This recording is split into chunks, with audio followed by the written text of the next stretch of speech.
गोविंद गोपाला। भजो मुरली मनोहर नंद लाला। भजो मुरली मनोहर नंद लाला।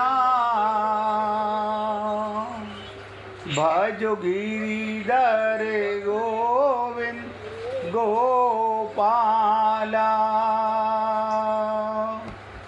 भजो गिरिधर गोविंद गोपाला। भजो मुरली मनोहर नंद लाला। भजो मुरली मनोहर नंद लाला। भजो गिरिधर गोविंद गोपाला। भजो गिरिधर गोविंद गोपाला। बोलिए वृंदावन बिहारी लाल की जय जय श्री राधे। जय जय श्री राधे। सभी भक्तों से निवेदन, बहुत एकाग्रचित होकर गीता रूपी सत्संग को बहुत ध्यान से सुने। गीता की चर्चा करने से पहले 2 प्रश्न हमसे किसी ने पूछे कि जीव ने माया को पकड़ा हुआ है कि या माया ने जीव को पकड़ा हुआ है। जीव ने माया को पकड़ा हुआ है या माया ने जीव को पकड़ा हुआ है। कोई भक्त बताना चाहेगा अपने समझ से, हमें किसने पकड़ा हुआ है? हमने पकड़ा हुआ है। हैं? जीव ने पकड़ा हुआ है। अच्छा, और कोई भक्त बताना चाहे?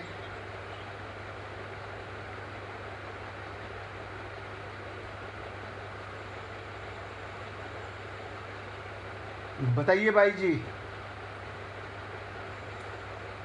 अपना स्पीकर खोल के बताइए। आपका स्पीकर बंद है भाई जी, बताइए। फिर वापस बंद हो गया भाई जी, अभी हाँ बोलिए। संसार को उसमें लिख को रखते हैं। और कोई भक्त बताना चाहे बताइए। मीना जी आप भी बताइए। हैं? हैं? माया ने पकड़ रखा है। बहुत सुंदर। देखिए 3 भक्तों ने बताया, लेकिन तीनों में से वीना जी का आंसर एकदम सही है। आध्यात्म और दर्शन के अनुसार माया ने जीव को पकड़ा हुआ है, बांध रखा है। आप सोचिए, जीव ने माया को नहीं पकड़ा हुआ। कारण क्या है? हमें जीव का ज्ञान ही नहीं है कि हम जीव हैं। हमने अपने को शरीर माना हुआ है। बहुत ध्यान से समझिएगा, हमने अपने को शरीर माना हुआ है और शरीर माया का है। तो हमको माया ने पकड़ रखा है। क्यों? अभी हम लोग अज्ञानी हैं। चेतन होते हुए, जीव होते हुए, आत्मा होते हुए, सनातन होते हुए अनंत जन्मों से ये अज्ञान नहीं मिटा पाए। मैं तो अपनी तरफ से भरसक प्रयत्न करता हूँ कि जो कोई मेरे से कोई प्रश्न पूछता है, अच्छा लगता है, अज्ञान। अब देखिएगा, किसी को बोला जाए ना तुम को ज्ञान नहीं है बुरा लगता है।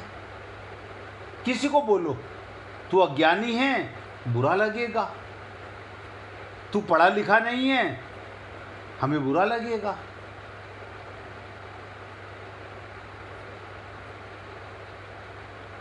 अज्ञान, अविद्या, अंधकार और माया ये चारों एक ही हैं। जीव अपनी मूल चेतन, ध्यान से समझिएगा, जीव अपनी मूल चेतन और शुद्ध स्वरूप को भूला हुआ है। यानी हमारी एक त्रुटि, हमें अपने स्वरूप का ज्ञान नहीं है। हमें रामायण का ज्ञान है, हमें गीता का ज्ञान है, कृष्ण लीलाओं का ज्ञान है, परिवार का ज्ञान है, अपना ज्ञान नहीं है बस। तो जीव अपने मूल चैतन्य और शुद्ध स्वरूप को भूला हुआ है। इस अज्ञान के कारण वो माया माने मोह और अहंकार और संसार के प्रभाव में आ जाता है। हम प्रभावित हो जाते हैं मोह के कारण, अहंकार के कारण। किस चीज़ का अहंकार है? अज्ञान का, अविद्या का, अंधकार का अहंकार है।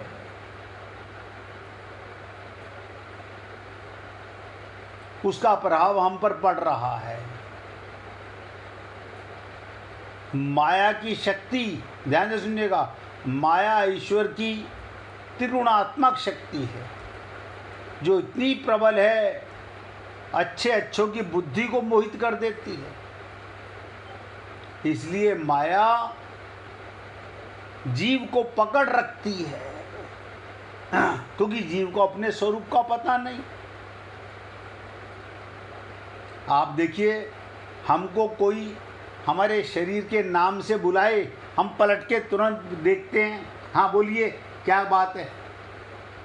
यानी भरे बाजार में भी आपका नाम लेके कोई बोले, आप तुरंत पलट के देखते हैं। संत महात्मा हमको बार बार बोलते हैं पुण्य आत्माओं, हमें कोई फर्क नहीं पड़ता क्योंकि हम अपने को आत्मा मानते नहीं। माया परमात्मा, देखो तीन शक्तियां, तीन तत्व अनादि हैं, इनको किसी ने बनाया नहीं, सदा से हैं, सदा रहेंगी। क्षर, अक्षर और प्रेरक भगवान। यानी ऐसे समझिएगा, एक जीव, एक माया और एक भगवान। जीव ने अपना स्वरूप भुला दिया, अपने को काया शरीर को मैं मान लिया। बस आप अपने को आत्मा मान के प्रेम कीजिए। प्रेम पाप थोड़ी है। आप जिससे भी प्रेम करोगे आप उसमें परमात्मा को देखोगे 100%। क्यों? क्योंकि आपको आत्मज्ञान हो गया। आप तो गोपी भाव में आ गए, जित देखूं तित श्याम मई है। आपको सब में भगवान नजर आएगा। अच्छों की बुद्धि को मोहित कर लेती है माया। इसलिए माया जीव को जकड़ रखती है। तो मुक्ति का मार्ग क्या है? इससे बचने का मार्ग क्या है? जीव जब किसी गुरु की शरण में जाता है और उसे तत्व ज्ञान हो जाता है। अब बताओ, 3 तत्व हैं। 6ठी क्लास में हमको पढ़ाया गया ग्रामर में, गुड, बेटर, बेस्ट। हमें आज तक वो रटा हुआ है और संत महात्मा पूरा जीवन रटाते रहे, फिर भी हम अपने को आत्मा नहीं मानते। आप बताइए, फिर गुरु के पास जाने का क्या लाभ? कुछ तो अंतर होगा ना मंदिर में जाने में और गुरु के पास जाने में।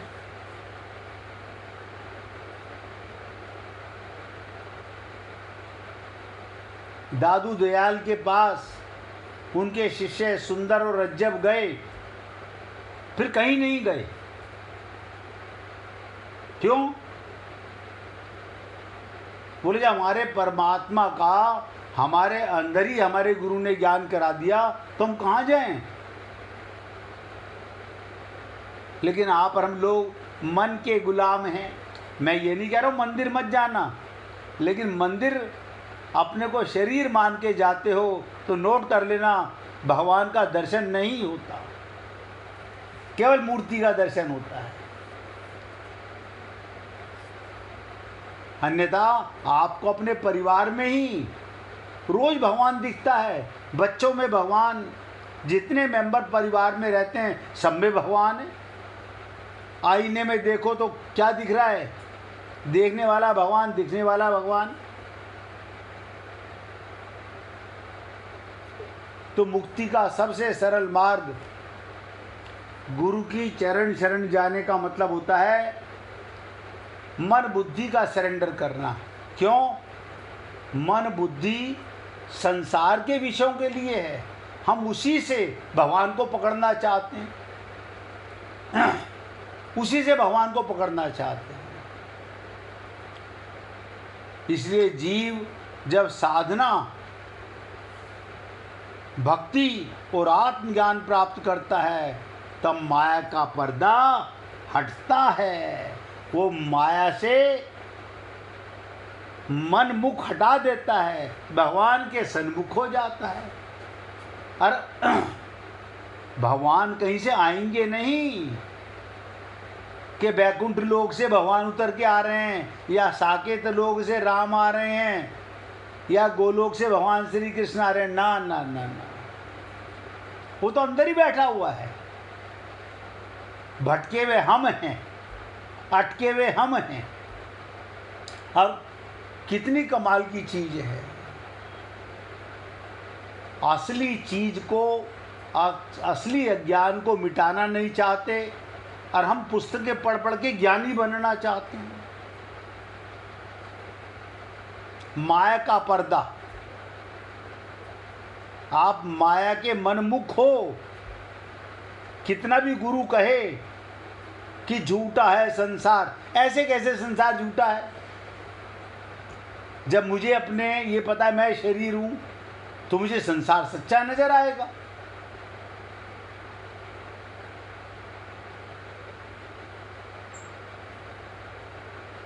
माया के बंधन से मुक्ति पाई जा सकती है, जो अनंत जन्मों में नहीं कर सके इस जन्म में आप हम लोग कर सकते हैं। लेकिन अभी भी बंधे पड़े हैं, बुरी तरह से जकड़े हुए हैं। हम इधर भी और उधर भी बैलेंस करने में लगे रहते हैं। तो किसी ने मेरे से पूछा था, तो मैंने कहा भैया सत्संग में ही चर्चा करेंगे। एक दूसरा प्रश्न था कि हम अपने स्वार्थ को कैसे पहचानें, हम अपने स्वार्थ को कैसे पहचानें। अब आप सोचिए, जब तक आप अपने को शरीर मानते रहोगे आपको स्वार्थ नजर आएगा ही नहीं। मैं छोटी छोटी बातें बता देता हूँ। हम गुरुजी को फ़ोन करते हैं, गुरुजी आप कभी हमारे घर आइएगा, गुरुजी कभी हमारे घर आइएगा, गुरुजी हमारे घर आइएगा। गुरुजी ने कहा चलो ठीक है भाई, आज शिष्य के घर चलना चाहिए। अब जिस समय गुरु ने फ़ोन किया कि हम आपके यहाँ आ रहे हैं, अब देखो ध्यान से सुनना,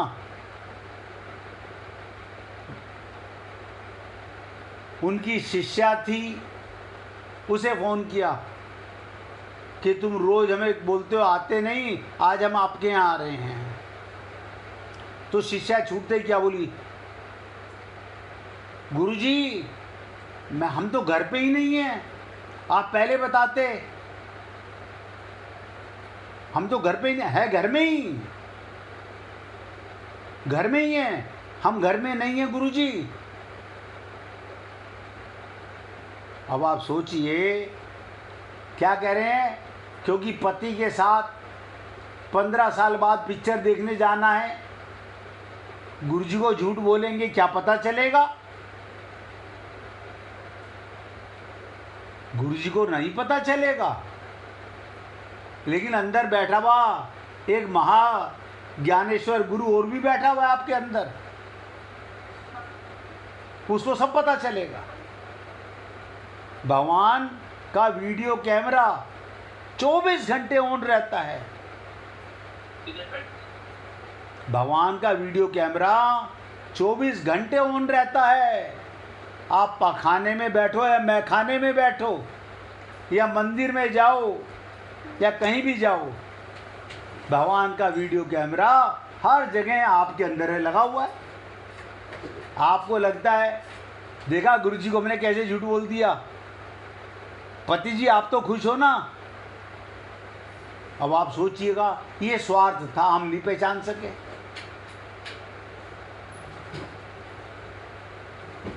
अपना ही स्वार्थ है। जिस दिन आपको ये पता लगेगा कि अंदर परमात्मा बैठा हुआ है, ये एहसास हो जाएगा, हम सारे जहां से झूठ बोल सकते हैं। उससे कैसे झूठ बोलोगे? उसे किसी आई विटनेस की जरूरत नहीं है। भगवान को किसी आई विटनेस की जरूरत नहीं है, वो अंदर ही बैठा हुआ है। इसलिए पुण्य आत्माओं, एक स्वार्थ की बात नहीं, ऐसे ही आप और हम लोग न जाने कहाँ कहाँ सुबह से लेके शाम तक, जब तक ये जीव शरीर मानेगा तो शरीर का स्वार्थ, रिश्तों का स्वार्थ, ममता का स्वार्थ, मोह का स्वार्थ, आसक्ति का स्वार्थ, माया का स्वार्थ, अंदर परमात्मा बैठा हुआ है। और हमें लगता है हमने कोई पाप तो किया नहीं है। हम सब कहते हैं अपने आप को, शाम को अगर हम आपको नंबर देने लगे अपने आप को, हमने कोई पाप किया? नहीं, हमने कोई पाप नहीं किया। हमने किसी की चोरी की क्या? हमने डाका डाला क्या? अरे बाबा, आत्मज्ञान के बिना हम तो महापापी रहे हैं हर जन्म में। अरे ये पाप को कोई अंदर से देखता नहीं है।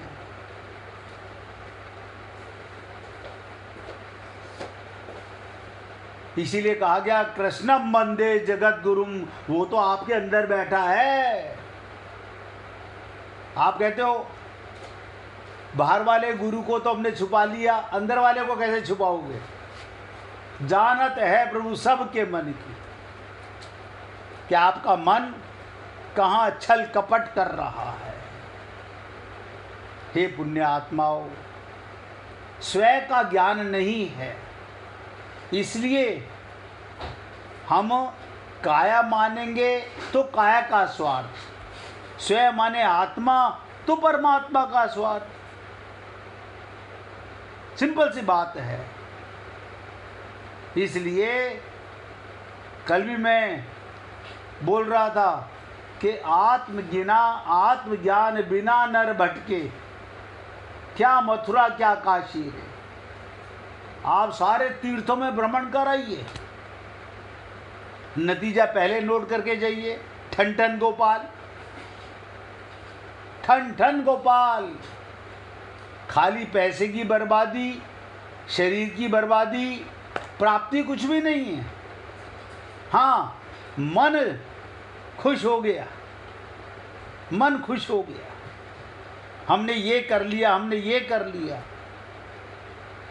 इसलिए हे पुण्य आत्माओं, ये 2 प्रश्न किसी ने पूछे थे, तो मैंने कहा भैया हम शाम को सत्संग में सब भक्तों को लाभ मिलेगा।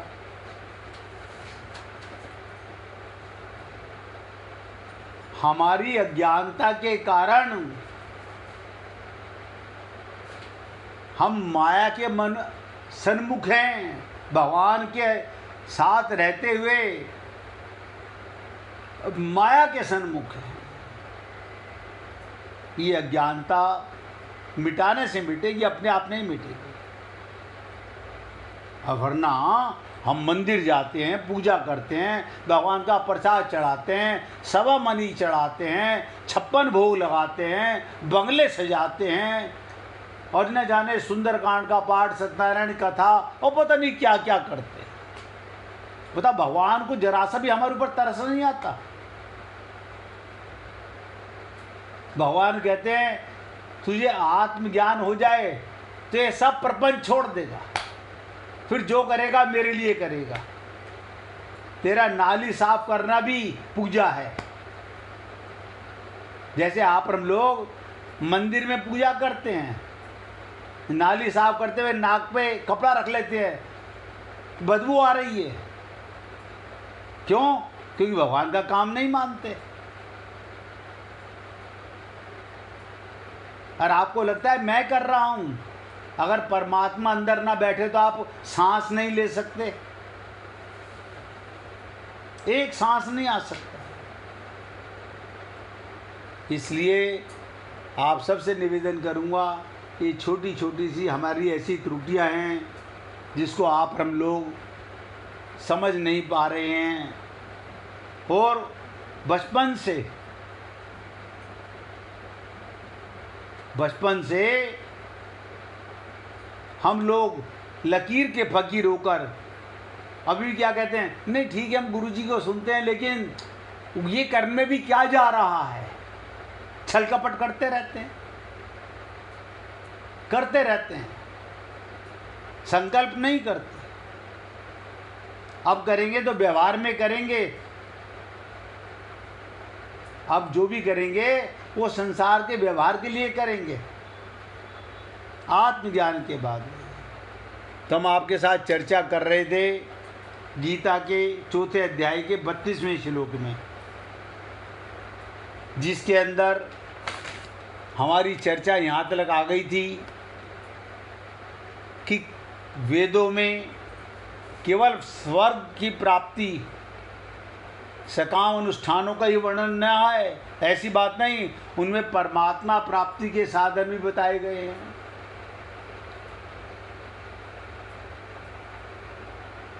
श्रवण करना, मनन करना, निधिध्यासन करना।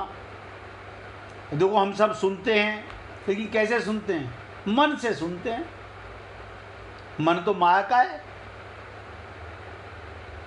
बुद्धि माया की है, उसमें घुमाते रहते हैं।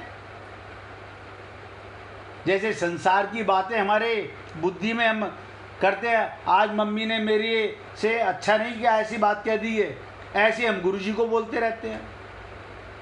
सेम वही, कोई अंतर नहीं है। आज पति ने मुझे डांट दिया, अब ये बुद्धि बोल रही है, यही हमारे लिए गुरु की पोजीशन है, यही भगवान की पोजीशन है। मैंने 16 सोमवार किए और शंकर भगवान ने मेरी इच्छा पूरी नहीं की, अब आगे से हम नहीं करेंगे। ये 16 सोमवार हैं, क्योंकि श्रवण करना, मनन करना, प्राणायाम, समाधि, अनुष्ठान भी वेदों में आया है। इसलिए अब बहुत ध्यान से सुनिएगा। कर्म जान विधि पदों का तात्पर्य है सबके सब यज्ञ, सबके सब यज्ञ यानी सबके सब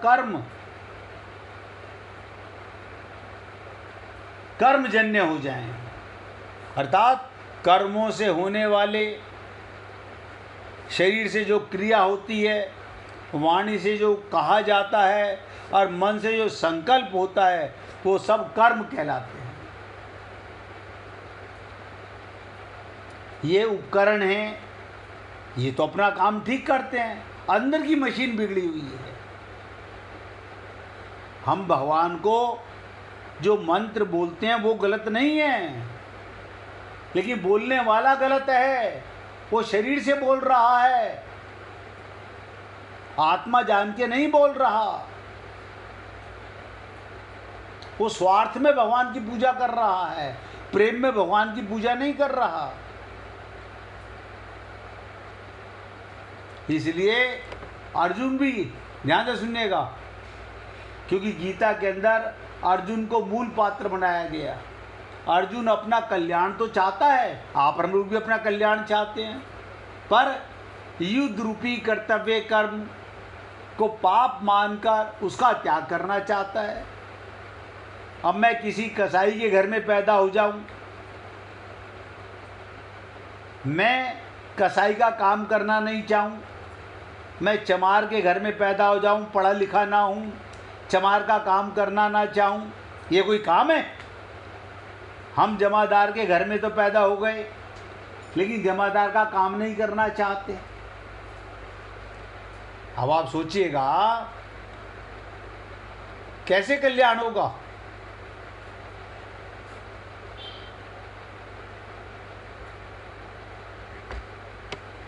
सोचिए कैसे कल्याण होगा हमारा। अगर हम अपना कल्याण चाहते हैं तो हे पुण्य आत्माओं, शरीर से बाहर निकलो। तुम शरीर नहीं आत्मा हो, परमात्मा के अंश हो। ये चमड़े को मैं मानकर ये जीव अनादिकाल से ऐसे ही आता है और ऐसे ही चला जाता है। अर्जुन भी यही बेवकूफ़ी कर रहा है, कह रहा है मैं युद्ध जैसा पाप नहीं करूंगा। अब आज आर्मी के अंदर खाली तनख्वाह दो लोगों को, जब युद्ध का काम आए वो क्या हम युद्ध नहीं करेंगे? इसलिए कर्म ज्ञान विधि पदों से भगवान अर्जुन के प्रति ऐसा भाव प्रकट कर रहे हैं कि युद्ध रूपी कर्तव्य कर्म का त्याग करके अपने कल्याण के लिए तू जो साधन करेगा वो पाप और कर्म ही होगा। आप हम लोग भगवान के निमित्त कर्म नहीं करते। ये क्या कर रहे हो? अपने परिवार का काम कर रहा हूँ। अच्छा, ये भगवान का काम नहीं है? मैं कहता हूँ ऐसा कोई काम ही नहीं है जो भगवान के निमित्त नहीं है। अगर भगवान को भूलकर काम कर रहे हो, शरीर मान के काम कर रहे हो, तो आप स्वार्थ का कर्म कर रहे हो। समझ में बहुत मुश्किल से आता है। कहत कठिन समझत कठिन। बहुत कठिन नहीं, हमने कठिन माना हुआ है। ये मैंने कितनी बार कहा, भगवान की आरती करने से क्या होगा? आरती करने वाला कौन? शरीर। उससे भगवान प्रसन्न नहीं हो रहे। आत्मज्ञान के बाद एक बार मुख से राम ना कहो, भगवान प्रसन्न होंगे। वास्तव में कल्याण कर्म से नहीं, कर्मों से सर्वदा संबंध विच्छेद होने से होता है। अपने को कर्ता नहीं मानना, अपने लिए कर्म नहीं करना। आत्मा के लिए बताओ क्या कर्म करोगे? आत्मा के लिए हम क्या कर्म करेंगे? इसलिए भगवान कहते हैं यदि तू युद्ध रूपी कर्तव्य कर्म से निर्लिप्त रहेगा, यानी निर्लिप्त, आप हम लोग लिप्त हो जाते हैं। अपनी बेटी की शादी है, बताओ हम लिप्त नहीं होंगे तो कौन लिप्त होगा? यहाँ तो पता नहीं किस चीज़ की शादी में जाकर के लिप्त हो जाते हैं। अज्ञान देखो कैसा कमाल है। आपकी बेटी की शादी है, हम तो ऐसे ही मानते हैं, हम ऐसे ही मानते हैं। अब भगवान कह रहे हैं तू कर्म तो कर, लिप्त होके मत कर, युद्ध कर, निर्लिप्त होके कर।